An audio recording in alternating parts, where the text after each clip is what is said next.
I am profoundly saddened to announce that tonight, Pennsylvania State Police family lost a son, lost a hero, and lost a dedicated public servant.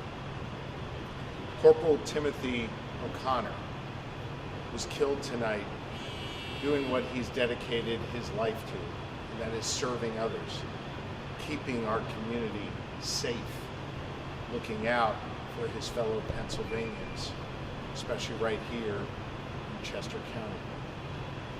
Our entire Commonwealth, State Police family in Chester County, we are mourning tonight the loss of Corporal O'Connor. As I told his wife, Casey, his mother, Maureen, and his father, Tim, there are many questions, many of which will go unanswered. But the one thing we absolutely know for certain is that their son, their husband, was a hero. He died protecting others. That is a noble calling, and that is something we are profoundly grateful for. Tonight we're also grateful for the wonderful people here at Paoli Hospital. I want to thank Jonathan Cabede. I want to thank Dr. Beakley and the entire team of surgeons, nurses, medical professionals, and staff who I know themselves are dealing with the trauma from having to witness this, and having to deal with this challenging moment. We want to thank you very, very much. I have the privilege of interacting with the Pennsylvania State Police each and every day. These are good and honorable and decent human beings. These are outstanding public servants. They put their lives on the line every single day to protect us, to look after us, to ensure our well-being. That's what Tim was doing tonight. I hope that the good people of Pennsylvania take a moment to appreciate all who put on a uniform, especially the uniform of the Pennsylvania State Police, and go out every day to look after us, go out every day and run toward danger to keep the rest of us safe. Tomorrow morning when Pennsylvanians wake up, they will see the flags of our Commonwealth flown at half-staff at my direction, a visible reminder of the hero Corporal O'Connor was, a visible reminder of the heroism displayed by him, by every member of law enforcement, especially our state police, each and every day. I'm going to invite up Colonel Bivens, the acting commissioner of the Pennsylvania State Police, to share some details on what happened here in Chester County this evening. He'll be followed by the Chester County District Attorney, and then we'll do our best to answer some of your questions. Colonel Bivens. Thank you, Governor. Good evening. We lost a dear member of our family tonight, a hero, a member of the Pennsylvania State Police. Corporal Timothy O'Connor responded when called to investigate an erratic driver. The call came in this evening at about 8:16 p.m. for an erratic driver in the Honeybrook area, Chester County.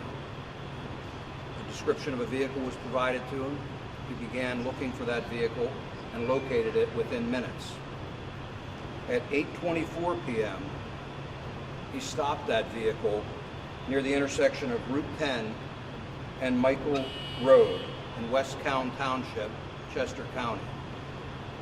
He made a radio transmission indicating that he was stopping the vehicle, and that is the last we heard from Corporal O'Connor. Unfortunately, he did not respond to radio calls to check on him, and a patrol responded immediately to check on his well-being and found a very bad situation. What we know occurred is that immediately after the traffic stop, Corporal O'Connor approached the vehicle that he had stopped, and within seconds, as he approached the car, the driver opened fire from inside the vehicle, struck him just as he approached the driver's side of the vehicle. Corporal O'Connor went down with a fatal wound immediately at the scene. We also know the operator of that vehicle then exited his car, walked a short distance, and shot himself with a semi-automatic pistol. He was pronounced deceased at the scene. There is an ongoing investigation involving the Pennsylvania State Police Major Case Team and the Chester County District Attorney. I'll turn to the Chester County D.A. for some additional details on that ongoing investigation. Thank you, Colonel. Chester County District Attorney Christopher Barrena-Sarobe. As the Colonel said, we're conducting a joint investigation with the Major Case Unit of the Pennsylvania State Police. The Chester County detectives are on scene and providing whatever assistance that we can in this investigation. We don't have a lot of information right now, but what I can tell you is that the shooter is a 32-year-old male. We have identified him, though we're not releasing his name, and he is a Chester County resident. In the coming days, we are going to be looking into his backgrounds and his motives. But again, we are just starting our investigation as we speak. I want to end by saying two things. First, I want to thank the local officers and first responders who did everything they could to save Corporal O'Connor's life, along with the staff here at Baylor Hospital. Thank you so much. And I want to say that Chester County law enforcement is a really tight-knit community. We have a lot of space to cover. We lean on each other more and more as law enforcement has had really modern challenges with staffing. And what I can tell you tonight is our community is shattered. We grieve for the loss of Corporal O'Connor, and we have our deepest condolences to his family. And unfortunately, we just don't have a lot of answers as to why this happened. So, with the understanding that we don't have that much more to say, I'll open it up to questions. So, obviously, this is something that in the coming days, you said you're going to be investigating his background. Do you have any preliminary information on whether or not he was a known person to law enforcement?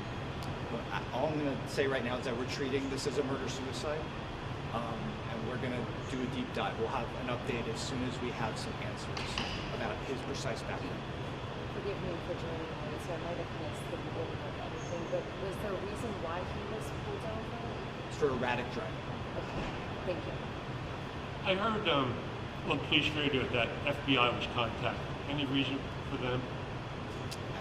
We often interact with federal law enforcement, particularly in officer-involved shootings, right? So that's a normal thing that all of our agencies would do, but I'll turn it over to the Colonel. What I would tell you is I did get outreach from the Special Agent in Charge, FBI Philadelphia, offering assistance. There was really nothing that we needed at this point in time, but again, they made resources available now and in the future should they be needed. Obviously, a horrible tragedy similar in Delaware recently happened. We saw community show up for the Delaware State Police. Would any of you want to touch on just how people can kind of show up for either their community or local law enforcement at this time? I think it is important for the public to appreciate what law enforcement does every single day for them, to appreciate the sacrifice that Corporal O'Connor made this evening, defending and protecting the community that he loved, and to appreciate those who put the uniform on tomorrow morning and go out to keep our community safe. There are many different ways to show your respect. To pause at a flag that's flown at half-staff tomorrow and take a moment to say a prayer for the O'Connor family. To take a moment to stop by your local police department and just let them know you appreciate them. To stop a police officer in the street and thank them for their service. You know, I have this privilege of being able to travel all across our Commonwealth, visit people in the communities, where they live and where they work. And I know there's a deep level of respect and appreciation for law enforcement. But I also know that while these are tough folks, these are also folks that are mourning right now. And to have a member of the public walk over to them and thank them for their service, check in, make sure they're doing okay, I know that'll mean a lot to the folks in gray and the folks who wear every municipal police officer's uniform across this Commonwealth. I respect our law enforcement. I appreciate our law enforcement. I think Pennsylvanians do as well, and this is a time to demonstrate that. Last question? I guess as we work to honor him and his life and legacy, is there any brief thing that you may want to share about Corporal O'Connor, other than, you know, he was a loving family person, and I know we'll be covering more in the coming days, but anything in particular that we can put at the forefront of our coverage to share his memory? I think, you know, when I talk about family, there's the state police family, and there's his family at home. He's leaving behind a young daughter. You know, we looked on tonight trying to offer some comfort to his grieving wife as she tries to struggle with how she's going to break this news to their daughter, how she's going to go on, how she's going to raise that daughter. So there's a huge loss there. You know, with regard to the state police, people look at a trooper and they think, oh, it's a cop, it's another police officer, or whatever. And you know, the governor mentioned they're people too, and so he had a lot of close friends, people that he has worked with over the years. He's a 15-plus year veteran with the Pennsylvania State Police and has worked with an awful lot of people, particularly in the southeastern part of the state. They know him well, and they're all grieving tonight. He was just, anybody you talk to tells you what a great guy he was. So he's a real loss. Thank you. Thank you all very much, okay? Please say a prayer for the O'Connor family. We'll be providing updates through the District Attorney's Office, through the State Police in the coming days. Thank you.